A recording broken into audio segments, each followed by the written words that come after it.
नंतर कोणत्याही कार्याला सुरुवात केली पाहिजे. म्हणून ते तरी कशा प्रकारे हरे निर्गुण निरंकार नतळ्या तळ्या मध्ये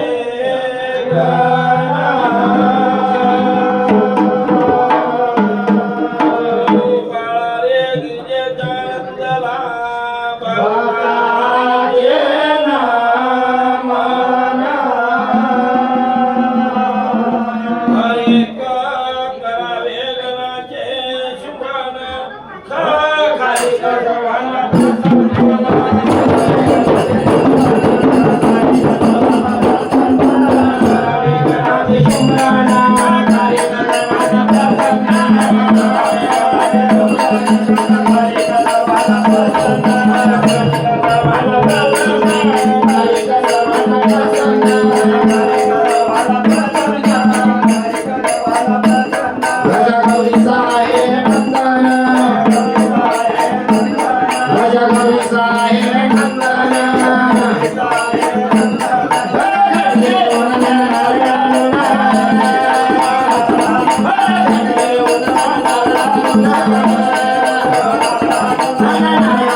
नंतर आपल्या कथेला सुरुवात केली पाहिजे, कारण आपल्याला वेळेची पाबंदी आहे. म्हणून हरे कोणी एक ब्राह्मणांची प्रश्न बहु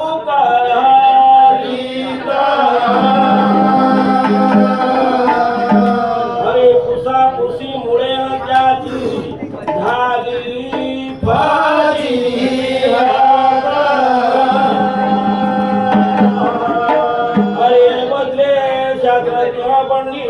सभेले आम्ही वंदतो तुमच्या चरणाले.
सुरुवात केली पाहिजे. म्हणून संध्याकाळी कोणत्या प्रकारची हो की ब्राह्मण होता पण तुम्हाला वारंवार आपल्या गुरुला प्रश्न विचारत होता आणि नाही तसे प्रश्न गुरुला विचारत होता. गुरुने सांगितले वारंवार प्रश्न विचारल्यामुळे तुझी फसवणूक होणार आणि तुझी फजिती होणार, परंतु तू ऐकत नाही. म्हणून करता असे करता करता बरेचसे दिवस निघून गेले. कारण आपल्याला या कथेला याचं तात्पर्य काय आहे की या ठिकाणी वाघोळ गावामध्ये गुरुवर्य पाटील साहेब यांच्या वर्षी निमित्ताने आणि त्या ठिकाणी दरवर्षाप्रमाणे संमेलन आयोजित होत आहे. म्हणून गुरुचे काहीतरी आपण आपल्या जनतेला सांगायला पाहिजे आणि त्या मार्गावर आपण दाखवायला पाहिजे. कारण ज्या व्यक्तीनं गुरुचं ऐकलं नाही त्याची फजिता कशी होते या कथेतून आपल्याला सांगायचं आहे. म्हणून कथा तरी काय सांगितली सांगायला पाहिजे. ब्राह्मण होता त्याने तुही त्या ठिकाणी खाल्ल्या खाल्ल्याच्या नंतर संध्याकाळच्या वेळी तो झोपी गेला आणि झोप झाल्याच्या नंतर सकाळी उठून पाहतो त्याच्या तोंडाच्या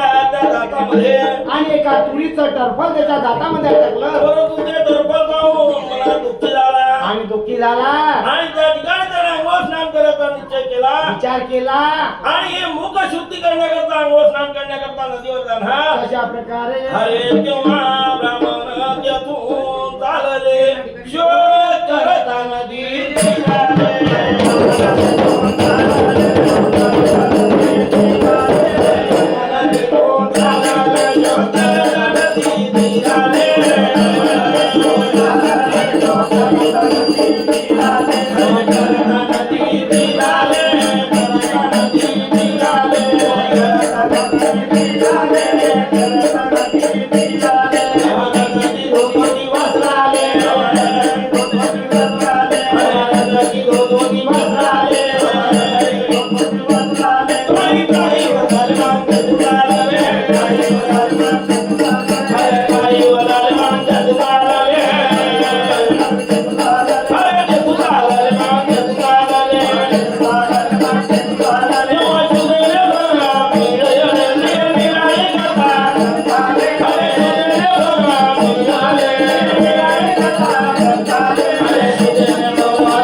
नदीवर गेले आणि जाता बरोबर मुखामध्ये पाण्याचा गुन्हा घेतला कारण ते दाताचं शीत अटकलं होतं आणि ते शीत काढण्याकरता त्या ठिकाणी गेला परंतु भाताचं शीत त्याच्या मुखामधून ज्यावेळी त्याला गुन्हा झोपला झोपता बरोबर भाताचं शीत मुखातून पडलं विचार त्या ब्राह्मणाने केला की एका तुरीच्या टरफलासाठी अंघोळ स्नान करण्याकरता नदीवर आलो तर आता हे कोणाच्या तरीचं भाताचं शीर आहे आपण पाहायला पाहिजे मग ब्राह्मण काय करता नदीच्या वरच्या बाजूला जाऊ लागला ज्या दिशेने नदी वाहत होती त्या ठिकाणी धोबीन धुणं धुत होती आणि ते पाहता बरोबर त्या कपड्याच्या मधलं भाताचं शीत पोलिस लोक काय करत होते आणि कपडा जाळ होण्याकरता भाताचं लपेटून त्याला लावत होते लावत होते आणि ते भाताचं शीत त्या धोब्याच्या घरचं याच्या मुखात गेलं विचार केला ब्राह्मणबाने विचार केला एका तुरीच्या टरफलासाठी अंघोळ स्नान करण्याकरता गेलो तर या भाताच्या शीता करता काय केलं पाहिजे आता आपण तीर्थयात्रा केल्याशिवाय आपलं हे अशुद्धीपणा निघणार आणि नाही आपल्या मनाची शुद्धी कधी होणार म्हणून नाही तो तीर्थयात्रेच्या मार्गाने लागला परंतु महाराज परंतु पोट कोणाला सोडत नाही पुढे जाता जाता हकीकत काय झालं आणि काय होते बरं? सांगा बरं. त्या ठिकाणून तो निघाला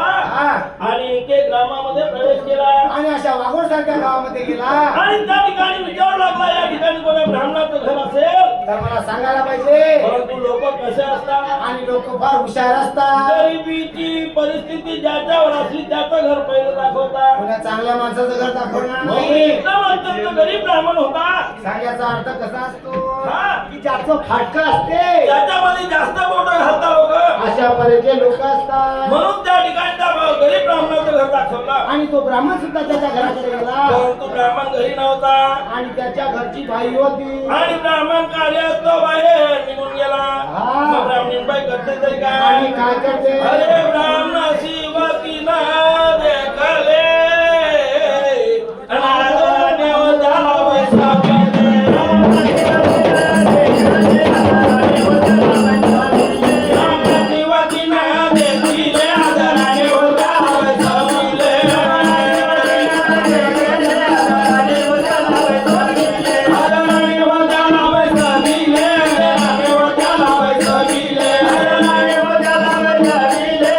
Thank you.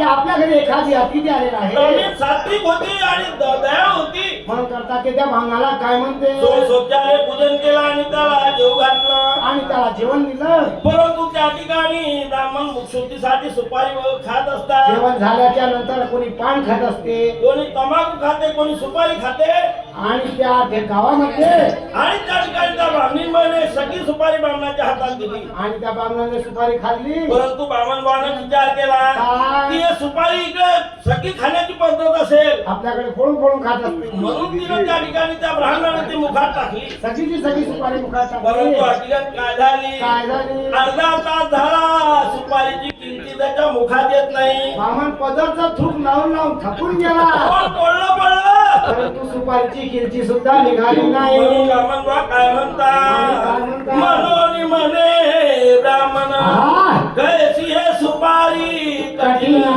तव ब्राह्मणी बोलली आपण हा. दया ब्राह्मणाशी. ज्या वेळेला ब्राह्मण मला विचारू लागले बाई ग हे अशी कशी सुपारी आहे माझ्या तोंडात जशी किंची येत नाही. आणि माझ्या पदरचं थूक संपलं. म्हणून त्या ठिकाणी म्हणे महाराज या सुपारीची कथा विचारू नका. ब्राह्मणबाई म्हणे या सुपारीची कथा विचारू नका. महाराज हा. तुम्ही जर विचारलं तर गुरफळ्यात पडणार. आणि फार संकटात पण पडणार. ब्राह्मण बा म्हणतो मी ऐकल्याशिवाय राहणार नाही. कारण सुपारी अशी कशी काय आहे बाप्पा मये 7 बाळात पण झाले तर ही सुपारी मी खात होती मये लेकरं सारखी केस खातात आणि माझा नवरा सुद्धा तेच खातो. या सगळ्याच्या पासून एक किंची आपल्या तोंडात आली तर तुमच्या तोंडात कुठून येईल? आणि तुमचा कसं काय येणार. सगळ्या आवडीच्या ब्राह्मणांचे शब्द ऐकले ब्राह्मणबाने विचार केला एका तुरीच्या भोकऱ्या करता आणि या ठिकाणी मी अंघोळ स्नान करण्याकरता नदीवर गेलो. हाताच्या शीता करता तीर्थयात्रा निघालो. हे त्या लोकांच्या तोंडातली सुपारी या 7-8 लोकांच्या तोंडाची सुपारी. आता तो जित्ता मेल्यासारखा झाला म्हणजे. परंतु महाराज हा? तो गुरु सांगत होते आणि तो ऐकत नव्हता. ते फजिता चालू झाली. कोण बाबणी काय म्हणते काय म्हणते महाराज हा. एवढंच नव्हे तुम्हाला मी जेवण दिलं ना. ब्राह्मणबा, आमच्या घरात काही पिठाचा पत्ता नाही पण आमची परिस्थिती कशी आहे आमची परिस्थिती कशी आहे. हे दुबळे पण हे नसावे कवनाले तुझ रोटी मी वाढली भोजनाले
वास येत असते. कारण आम्ही आणलं तर परतच देत नाही कोणी. शेजारचा कसा काय कसा देणार? देणार. याकरता हे गरिबी आमची अशी आहे की आमच्या घरी काही खायला सुद्धा आहे होत नाही. परंतु महाराज हा. पहिल्यांदा एक पुण्य आमच्या हातून हे घडलं की बामणबा आमच्या घरी जेवले. ब्राह्मणबा आमच्या घरी जेवले. पण आमच्या घरात पीठ नव्हतं. मग बाई तुला स्वयंपाक कशाचा केला.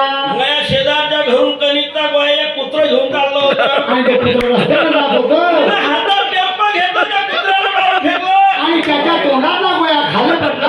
मग त्याच्यावर मी त्याच्या पोळ्या केल्या महाराज. परंतु ब्राह्मणबा आणखी सांगू का माझ्या घरात काही भांड्या गुंड्याचा पत्ता नाही. कारण आमची परिस्थिती गरिबीची आहे एक लाकडाची बळगी आहे आणि ते बी फुटकी आहे मग तिच्यामध्ये माझ्या पतीचा जो मित्र आहे आणि तो चांभार आहे. त्या सांभाळानं त्याला तांबड्याचं ठिकाण दिलं आणि मग मी तिच्यात काय केलं. माझी मर्दली कणिक. ज्यांचा स्वयंपाक केला देख जन्मामध्ये येते एक घडल्या पुण्या ब्राह्मणा.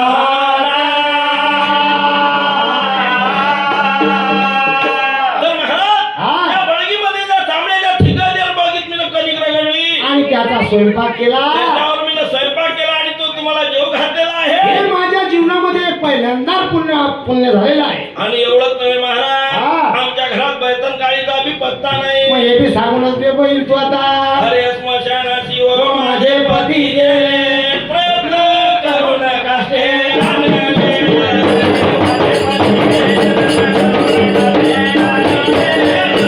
माझे पती गेले प्रयत्न करू नका ते आणले. माझे पती गेले प्रयत्न करू नका ते आणले. अरे करू नका ते आणले. करू नका ते आणले. करू नका ते आणले. त्याच्यावर मी राधा गेले.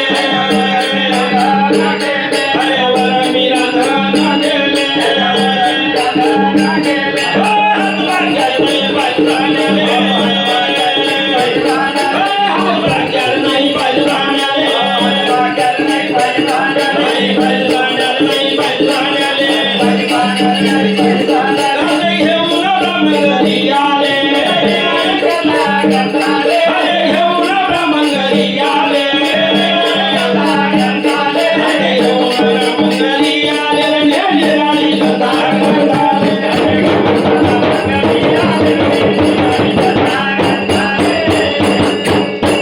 सांगितलं महाराज आहा. मैदान काळी सुद्धा आमच्या घरात नाही परंतु कोणी गावात मेलो तर हे लोक त्या माणसाला जाळायला नेतात आणि ते तिकडून परत आले की माझ्या पती तडी जातो त्या काळ्या मुर्द्यावर झाडतो आणि मग त्या घरी आणतो त्याच्यावर स्वयंपाक केला महाराज आणि तुम्हाला जीव आणि घातला. असा सुद्धा स्वयंपाक तुम्हाला जेव घातला बामण म्हणे आणि म्हणे मी गुरुचं ऐकत नव्हतो.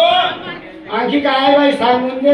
मग त्या ठिकाणी तेवढ्यात ते घरचा जो ब्राह्मण होता आणि तो ब्राह्मण वनात गेला होता आणि तो शिकार घेऊन पशु पक्षी जण मारून आणले आणि ते पशु पक्षी घेऊन आला तो घरी डोळी घेऊन आला आणि ते पुन्हा पाहिलं आणि हे लेकरं अंगणामध्ये खेळत होते. त्याचे 6-7 लेकरं तर लेकुरे आली खेळोनी आहा. भोजन केले सर्व मिळवणी ये रे हे चरित्र पाहोनी गावी वळा.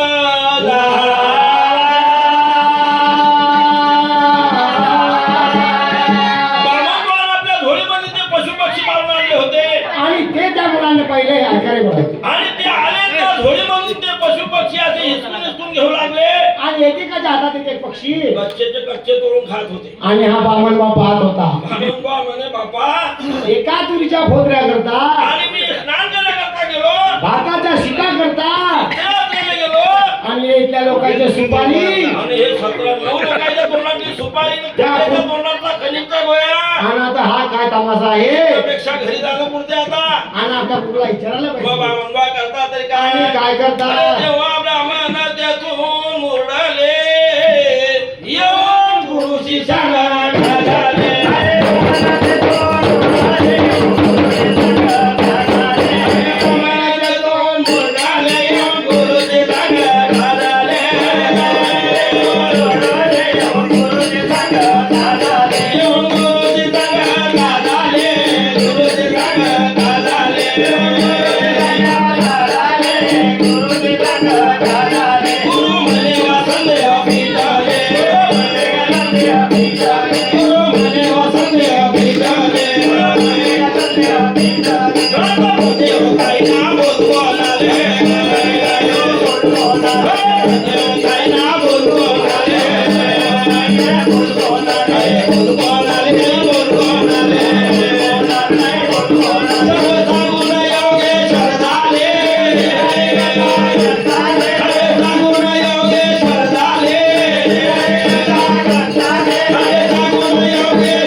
ब्राह्मणाने विचार केला आता हे तीर्थयात्रा सगळी मंदिर रस्त्यात थांबवली पाहिजे. हा तेथून निघाला आणि गुरुच्या आश्रमात गेला. गुरुच्या आश्रमात जाता बरोबर ते पाय धरले.